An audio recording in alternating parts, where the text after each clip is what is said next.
about another voice and culture of Taiwan with We Love Hakka. 现在就让我们一起加入客家风情，大家来讲客家吧。Hey yo, it's time for Practical Hakka here on FM 100 ICRT. Hello， 你好，大家好，我是 Alice Peng。 Hello, 你好，大家好，我是 Joseph Ling.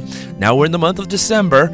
We're going to go to a lot of places to watch things, okay? 12月份好像有很多东西可以看，所以这个月呢，我们要教的主题呢，就是你有没有看过某些事情或某些东西这样子。Okay. Have you seen this before? Have you seen that before? That's what we're teaching you. 怎么说？你有看过吗？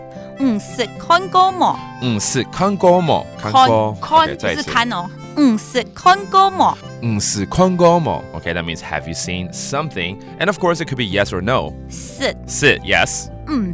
是 no. OK, 所以今天要问什么呢？比较特别的，像说这个月底的时候，12月31号跨1月1号的时候，我们是不是都会看烟火，但是也会看日出？新的一年来临了。Right. You know, when the new year comes, a lot of people like to see the first sunrise of a new year. So let's ask Alice, 你有看过日出吗？是看過出日頭冇？是看過出日頭冇？出日頭。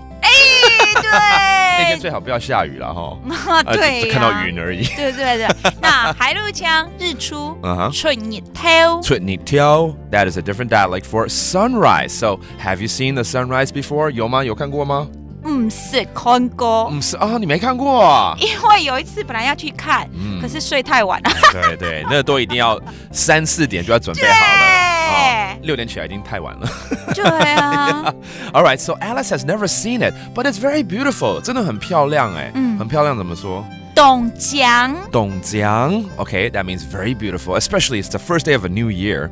但是或许呢，答案是说我也没看过嘛，其实我也没看过啦。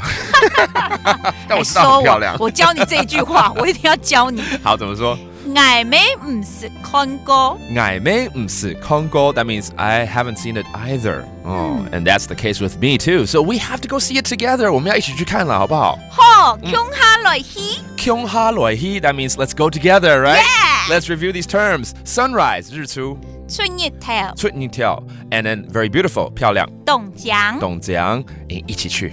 共下來去 Let's go together. It's all about have you seen this before? 你有看過嗎？是看過冇？是看過冇？是 or 是 is your answer. Yes or no? That does today's Practical Hakka. 什麼大家？漢字四張來了。